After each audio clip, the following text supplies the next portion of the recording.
आज का वीडियो बहुत ही ज़्यादा महत्वपूर्ण है, विशेषकर उन आत्माओं के लिए जो आत्माएं अभी नई नई सतगुरु रामपाल जी के सत भक्ति मार्ग से जुड़ी हैं, और उन आत्माओं के लिए भी विशेष है जो आत्माएं काफ़ी लंबे समय से सतगुरु रामपाल जी की शरण में आकर सत भक्ति कर रही हैं, लेकिन बीच बीच में काल प्रेरणा से कुछ काल के दूत उन आत्माओं को तोड़ने का भरपूर प्रयास करते हैं। और जिन आत्माओं को अभी ज्ञान अच्छे से समझ में नहीं आया होता है, जो आत्माएं अच्छे से तत्व ज्ञान को आधार नहीं बना पाई होती हैं, वे आत्माएं थोड़ा बहुत उस षड्यंत्र में फंस जाती हैं। तो भाई और बहनों, आज का हमारा जो वीडियो है वो उन्हीं पॉइंटों को लेकर है, उन्हीं विशेष पॉइंटों को लेकर है, जिन पॉइंटों को लेकर काल प्रेरणा से काल के द्वारा पृथ्वी पर भेजे गए दूत परमेश्वर की आत्माओं को झटका देते रहते हैं। और भाई और बहनों, कबीर परमेश्वर जी की वाणी है कि बीजक की बाता कहें बीजक नाही हाथ, पृथ्वी डुबोवन उतरे ये कर कर मीठी बात। यानी ज्ञान इनके पास में है नहीं, समाधान इनके पास कोई है नहीं, और जबरदस्ती अपने कर्म फोड़ने के लिए काल प्रेरणा से परमेश्वर की आत्माओं को डगमग करते रहते हैं, अर्थों का अनर्थ करके। भाई और बहनों, कॉमन सेंस की बात है, और ये बातें सतगुरु रामपाल जी परमेश्वर जी के पंथ से जुड़ी हुई आत्माओं को अपने जहन में बैठा लेनी चाहिए, क्योंकि सृष्टि रचना का वास्तविक ज्ञान यदि वर्तमान में धरती पर प्रकट होकर किसी ने किसी को दिया है तो केवल सतगुरु रामपाल जी परमेश्वर जी ने आप और हम आत्माओं को दिया है। क्योंकि सृष्टि रचना का ज्ञान वो कबीर परमात्मा सतलोक से चलकर स्वयं ही प्रदान कर सकता है। 21 ब्रह्मांड का कोई भी प्राणी, जिन प्राणियों में ब्रह्मा विष्णु महेश से लेकर 33 करोड़ देवी देवता, 12 करोड़ ब्राह्मण, 9 नाथ 84 सिद्ध, स्वयं ब्रह्मा विष्णु महेश, काल और दुर्गा, ये सभी जीव संज्ञा में है।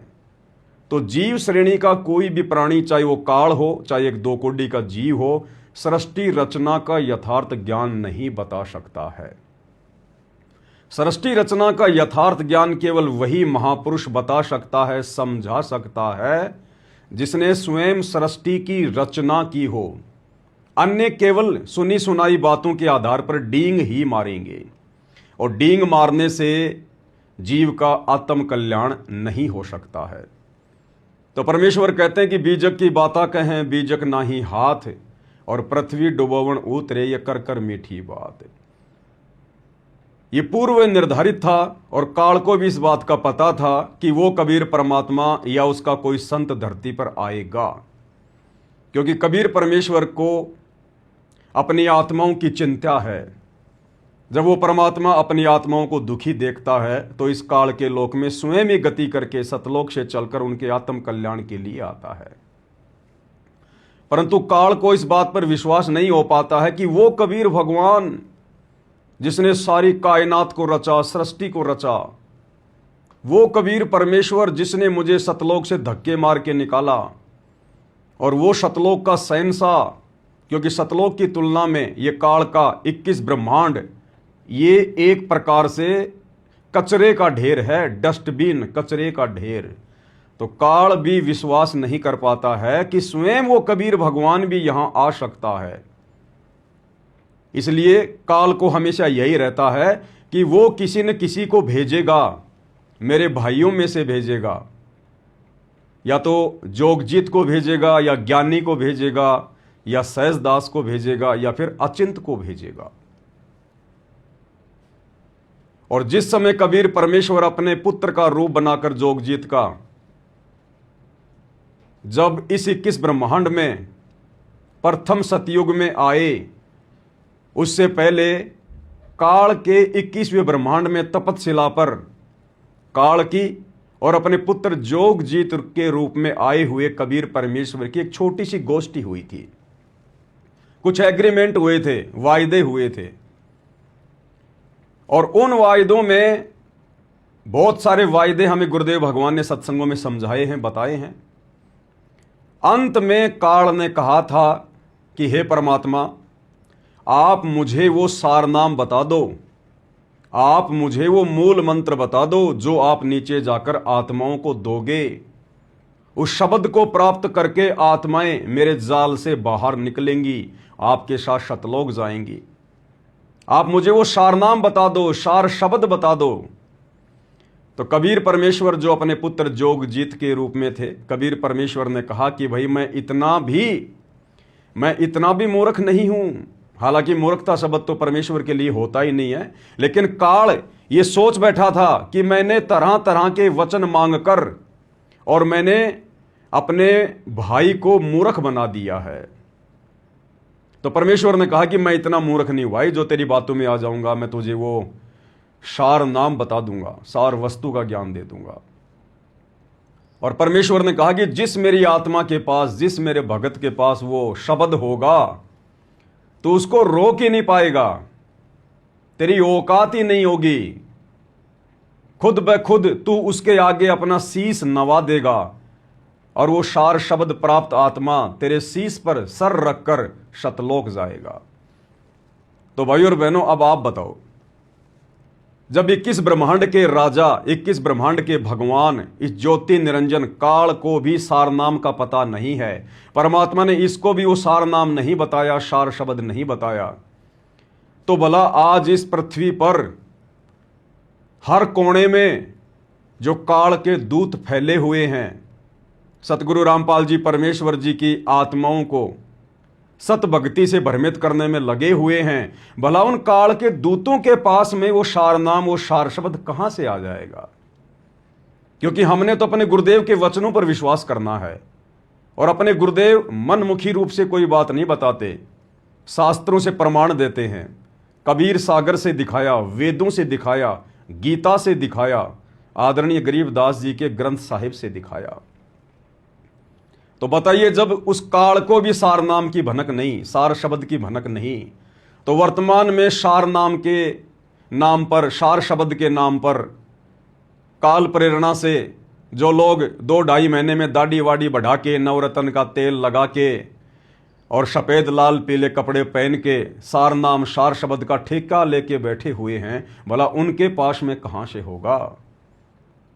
इसलिए परमात्मा कहते हैं कि बीजक की बाता कहें बीजक नाई हाथ, और पृथ्वी डुबोवन उतरे ये कर कर मीठी बात। भाई, आप सारे जहान को मूर्ख बना सकते हो, परंतु सतगुरु रामपाल जी परमेश्वर की उन विशेष आत्माओं को, जिन आत्माओं को गुरुदेव ने तत्व ज्ञान दिया है और जिनके हृदय में वो तत्व ज्ञान समा चुका है, उन आत्माओं को आप काल के छोटे मोटे दूत तो क्या, अगर वो महादूत काल बली स्वयं भी धरती पर प्रकट होकर छलबल करके तोड़ना चाहे तो उल्टा मुंह की खा के जाएगा, मुंह की। परमेश्वर ने अपनी आत्माओं को वर्तमान में इतना दृढ़ कर रखा है। और आपने भाई और बहनों एक कहानी तो सुनी होगी छोटी सी।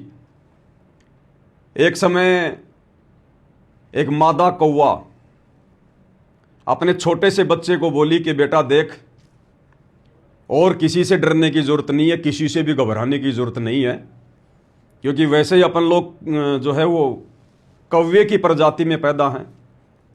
और एक कहावत हम लोग पढ़ा करते थे, गांव में भी कहा करते थे बड़े बूढ़े, कि नर में नाई और खग में काग, नर में नाई और खग में काग, इनसे ज्यादा दिमाग वाला और चतुर कोई नहीं होता है। यानी ये लोग बहुत सोच समझ के काम करते हैं। नर में नाई यानी इंसानों में नाई, सैन, जिनसे अपन बाल वाल कटवाते हैं, और खग में काग और पक्षियों में कौवा, इनसे ज्यादा चतुर कोई नहीं होता।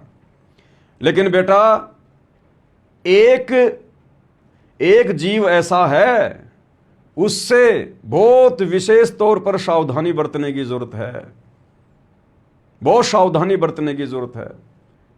तो उस मादा कौवे के बच्चे ने कहा कि माँ वो कौन है? बोला बेटा वो काली खोपड़ी वाला इंसान इंसान, आदमी, बेटा उससे बहुत सावधान होने की जरूरत है।